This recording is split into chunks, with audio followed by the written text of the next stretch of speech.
Hey guys, all right, so today I don't have a new mascara for you, but what I do have is a pile, a mound of mascaras, if you will. So they're sitting here on my desk and I was like, you know what, I should really just go through those and get rid of the ones that I'm not using, okay? I think I don't know that there's one in here that I would label as bad, but I just haven't been using, so let's just go through them and I'll just give you like a mini review on each. And for those of you that are like, a mini review, couldn't you have just done this and like been done with it? Now I had to watch all those other mascara videos and the only thing I can say is, hey. Okay, so here we go. This one is a more recent purchase. It is the Oh So Waterproof Mascara from W7. Didn't like it. It was very meh, like nothing to write home about at all. This one is Benefit Fan Fest. This one was a smudger. Didn't love it, smudger. And for $15 for the mini size, it's a bit much for me, bit much. This is the Essence Curl Fixing Lash Base. I do not know if this is any good because I can't be bothered to have like a 20-step lash process. I just can't do it. So it might be good if you want a curling lash base. I don't think you'll hate this. I don't know that like it was remarkably curl fixing as far as like fixing the curl, making it not like fixing it because it's broken, but like fixing it. So I don't know, like it's just a bit much for me. This one is the AOA Flawless Jet Black Mascara. Nothing to write home about again. I want to say the brush is one of those spiral around bristle brushes. Don't love those. They never work well for me. If you want to put this in a stocking for a young girl who's just starting out with mascaras, I don't think that she'll hate it. But if you want more bold lashes, not this one. This is the Pretty Smart Just Black Mascara. Pretty Smart Drama, there it is. It was decent. I have full reviews on all these, so if you're interested in going back and looking at those, you may certainly do so. And I remember using this a lot. Mascaras are hard for me because even if they're good and make my lashes look like everything I ever dreamed of, they will still burn my eyes a lot of times, especially if I'm wearing them all day. So I think this might have been a little tiny bit of an eye burner, but maybe not too bad. I feel like none of the Pretty Smart ones were too bad for burning my eyes. So let's just talk about the next Pretty Smart one, which was the Success Falsies Mascara, which again, I think was decent. Let's check out the brush. Maybe I should show you the brush for all of them. This brush is always a good brush design. It's always worked well for me. This product, the formula is very creamy.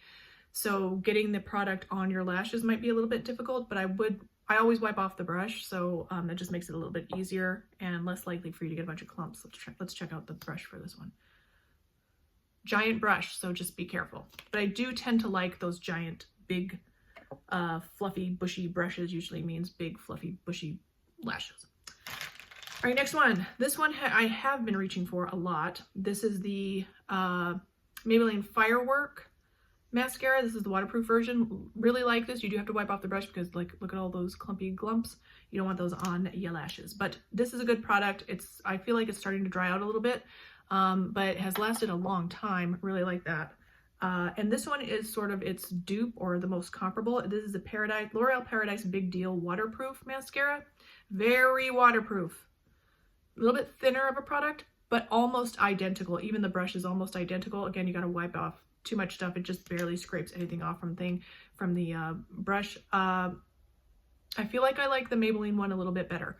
But if you're dying to try it and you like the Maybelline one, you will likely like this one as well. Okay, this one is the Ulta Beauty Collection Tidal Wave Waterproof Mascara. It is not waterproof and was smudgy. The brush is decent.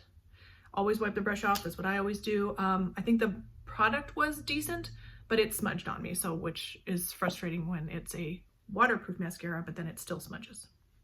Don't like that. This one, the Call Me Queen. This one made my lashes look good and decent. Liked the brush. Always wipe it off.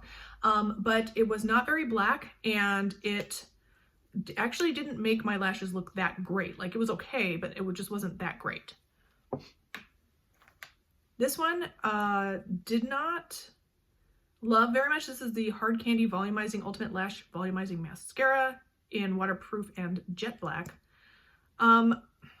It was okay. The biggest beef that I have with this is that the product doesn't want to get on your lashes. Like, you don't have to wipe this off because it's not coming off the brush. It will not go from the brush to your lashes. So you're working for like 15 minutes just trying to get the stuff on your lashes, and then your lashes are okay and it doesn't smudge, but it's just too much work, The Wet n Wild So Defined. I remember liking this one, but I feel like the brush is a little unwieldy. You are going to poke yourself in the eye, especially if you have small eyes, shaky hands, mature eyes. You're gonna poke yourself. It's just a huge brush. So, but I don't think it was actually bad, and I don't think it burned my eyes that much. I got that a while ago. This one came in a free gift with purchase. This is the Ulta Beauty Ultimate Lashes Multitasking Mascara. Again, always wipe the brush off. It'll just be easier that way. I feel like it was okay. It wasn't amazing, and I think this one smudged as well. All right, the Wet n Wild Mega Length Waterproof Mascara. Love this one. This one is so good. The brush is so good. I don't think I have to wipe this one off because it's one of those rare ones where they just don't put too much product in the first place. But it is also one of those similar to this one where it's hard to get the product from the brush to the lashes, but this one is better than the hard candy one. It's just a little bit harder than a regular mascara that you don't have that problem with. But I did love this for bushy, fluffy lashes. This one did burn my eyes a bit more than I wanted it to. I do have that problem with most mascaras. Most mascaras do eventually end up starting to burn my eyes, but it's a matter of which ones are worse than other ones. This one, I think it's Covergirl Eye Enhancer, was a total meh. Like, just this, I don't know why. Like, this is just like meh. So I can't even remember anything about it. It was just that forgettable. Okay, and the one that I've also been reaching for has been this one, the Make It Double Hard Candy Mascara. Now, I don't use it the way they say sometimes. I mean, sometimes I do. But I do wipe the brush off because there's just too much product.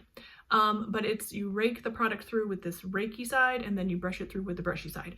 And I don't always do that, but sometimes I do. But I just generally, like, especially if I'm in a rush, I'll just use the brush side. But I always wipe the brush off first because it just takes a lot of the product off, and you don't have to worry about the mess.